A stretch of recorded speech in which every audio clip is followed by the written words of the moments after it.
Hey guys, it's CL, and welcome back to my YouTube channel. I make brand new Critical Role recaps every Monday at noon. I would be happy to have you join the party. If you haven't already, don't forget to subscribe and hit the Bertrand bell to be notified of future videos.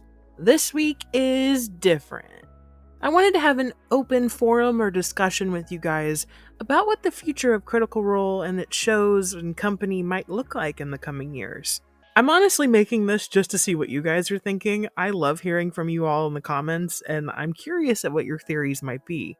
Critical Role turned 8 years old a few weeks back, and I find it so hard to believe we've spent nearly a decade with these nerdy-ass voice actors, rolling dice and watching them unfold their stories. I've loved the show since my first episode on Twitch, which was The Path to Whitestone in Campaign 1. And honestly, I never imagined how large this would grow. I remember being in Indianapolis in August of 2016 for their second live show, and there was an incredibly long line of people waiting down several blocks just to get into the venue of the theater. I had no idea until then just how many lives the show has touched, and I'm so happy to see it continue to reach and shape the worlds of many other critters around the world.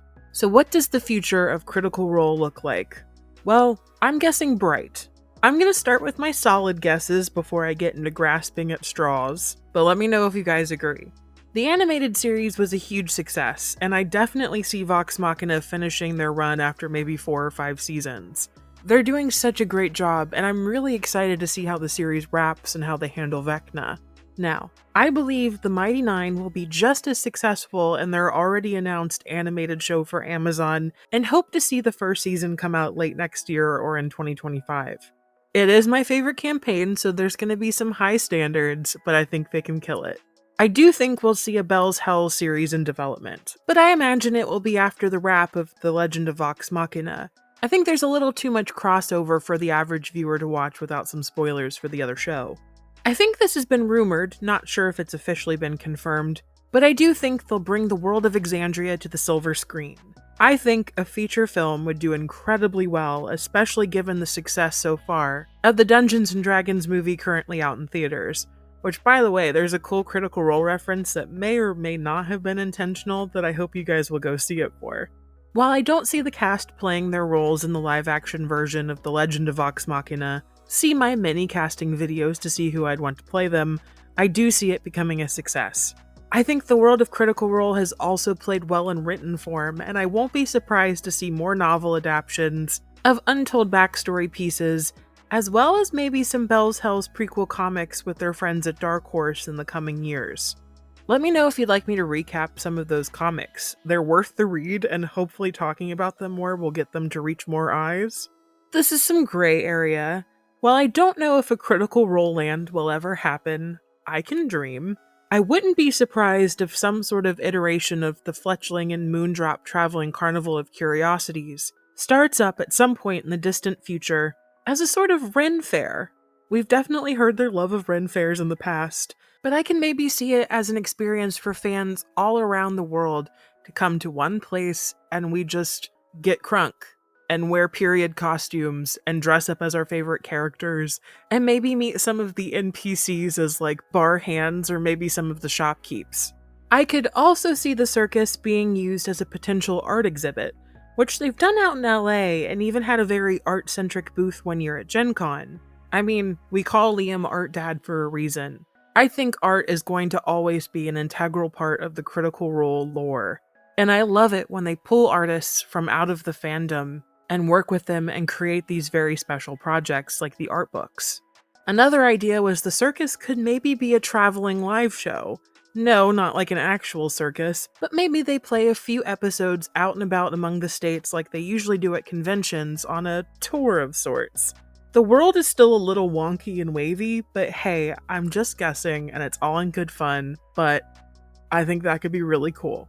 Speaking of cons and live shows, I hope they happen again. While I do think they're a bit too big to ever return to somewhere like Gen Con, I think the theaters in the area are just too small to handle the capacity they need.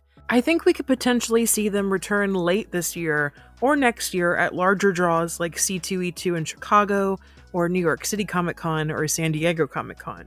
Also, as much as people want it, I don't think we will return to live broadcasts anytime soon. I think live streams are a lot of bandwidth, but I'll keep hoping for the day that we see them return to their previous format. Now, here we go. Here are the big, wild, crazy theories that probably aren't true, but maybe, I don't know. I think Critical Role as we know it will shift starting with Campaign 4. I think after the success of Darrington Press, we may see them start their own RPG system that will usher them into a new campaign. I only get that vibe because of the Doomsday-esque situation of the current storyline in Campaign 3, and the Doomsday with the open gaming license. But it's just a thought. If not, I do think we will see our main cast continue to play, but maybe see a second game begin with some friends of the show. I'd love to see another set of faces playing around in their sandbox. It's a lot of fun seeing how DMs like Brennan Mulligan or players like Christian Navarro come in and just take the table by storm.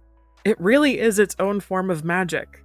So who would your dream second cast be if they ever did that? I'm curious to hear your thoughts below. What do you think is next for the table? Like I said, my favorite part of the channel is hearing your theories and speculations. All in all, they do incredible work over at Critical Role, and they should be so incredibly proud of themselves. It's a community that not only me, but a lot of people find a safe haven. There's characters in this world who act or look or just represent a part of themselves that maybe hasn't been represented anywhere else, and I'm so grateful for that. Now, I don't know how long we have with our favorite group of misfits, Bells Hells, but I'm excited to see what they do next. Make sure to subscribe to keep caught up with them and their wily adventures. And thank you so much for watching. Stay safe out there. Good day, my friends. I've been hoping, I've been praying, there's no complaining until you stop playing.